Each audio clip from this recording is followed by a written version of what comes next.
don't judge them. Like, help them look for their kid. Hi guys. Today I'm going to make a video about 5 mistakes that I or other parents have made that do not make us bad parents. I think that a lot of us need to be reminded that just because we make mistakes, even if they seem like big mistakes, does not mean that we are failing at parenthood. And for anyone who has not watched any of my videos, I have an almost 3-year-old son and an almost 5-month-old daughter. So the first mistake that I have on my list is when your child gets hurt on your watch. Now, this is probably something that all of you have experienced, especially with toddlers, but with babies too. Either you are watching them, like your eyes are on them, and they fall, or they get a scrape or a cut, or, you know, anything. Or you looked away for 5 seconds, and they fall down, and you feel terrible. Even though you know that they need to get hurt to grow and everything, and they need a little independence, you feel terrible. Well, try not to beat yourself up about that, because it happens. Kids get hurt. You can't, like, be a helicopter parent all the time. You just can't. You know, you're doing the best you can, and it's normal for them to get hurt. My son has gotten hurt several times. Thankfully not very bad, but the cat has scratched him on my watch. He's fallen on concrete on my watch, and I feel terrible every time, but you know what? He's just fine. He healed fine, no emergency visits. And even if there is an emergency visit, it's normal to feel bad. Okay, it's normal. But, you know, you're going to grow from that. You're going to learn from that. You're going to learn about your kid's capabilities, and you're going to learn how fast something bad can happen. So just take the positive out. Okay, so the second mistake on my list that I think all of us parents have made is saying something in front of our children that we don't want them to hear or repeat.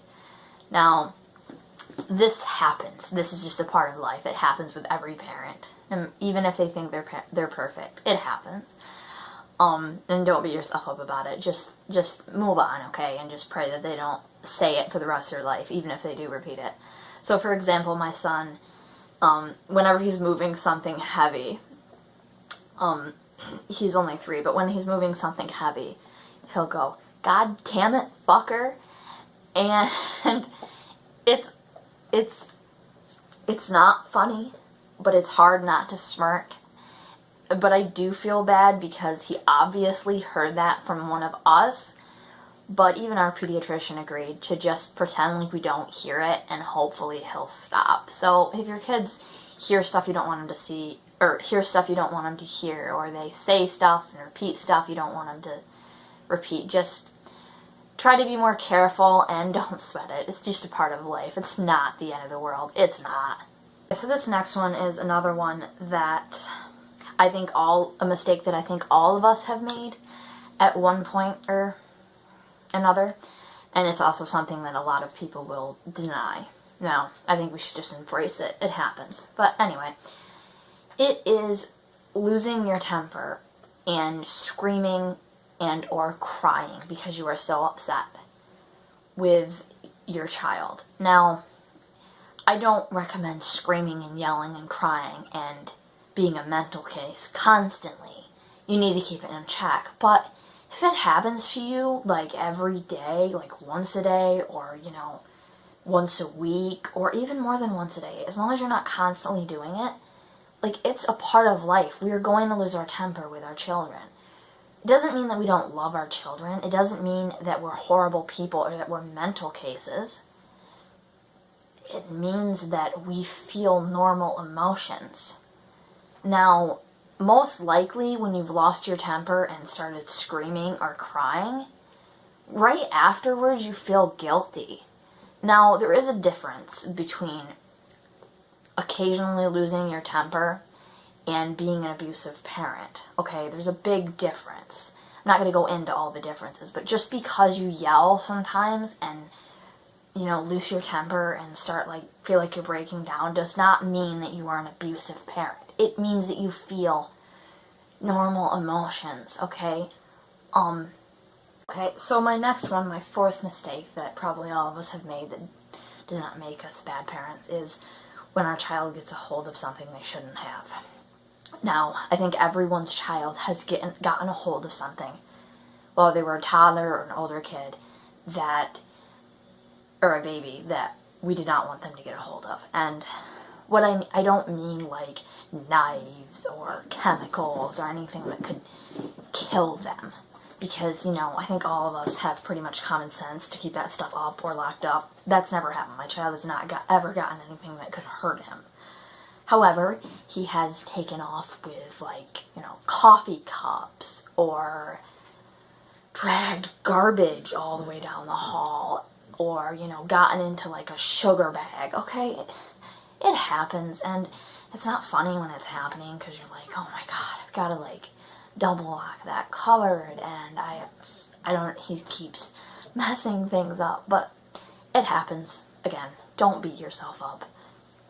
I think it's happened to every single one of us, and a good tip for that is something that they say is silence is really bad when you have kids. When they are silent, that means they are probably doing something they shouldn't be doing.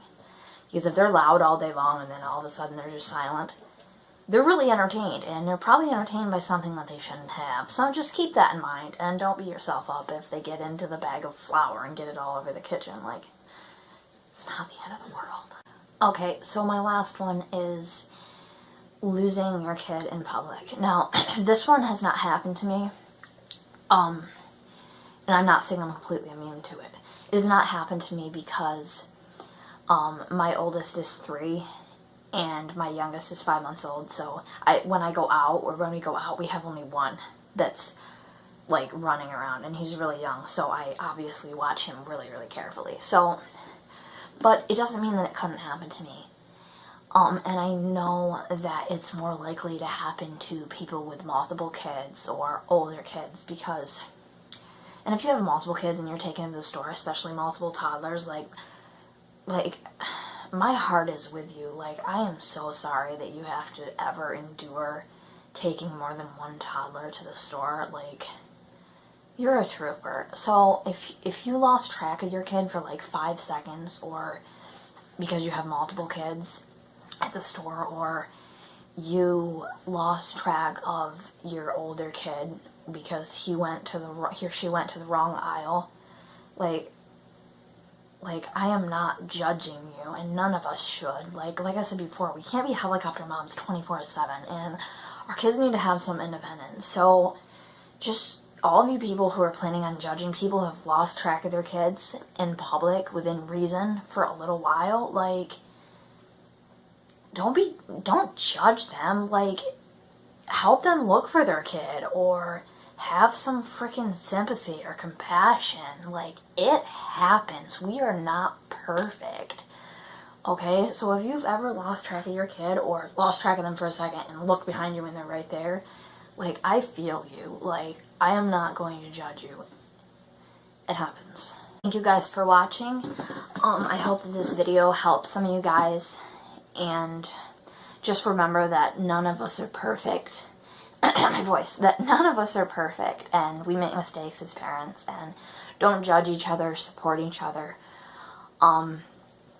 If you have not already subscribed and you'd like to see more videos like this, please do so now. Also, comment if you have any video ideas. Don't hesitate to comment if you have any opinions, or, to talk about, mistakes that you've made. Please subscribe, comment, share. Bye.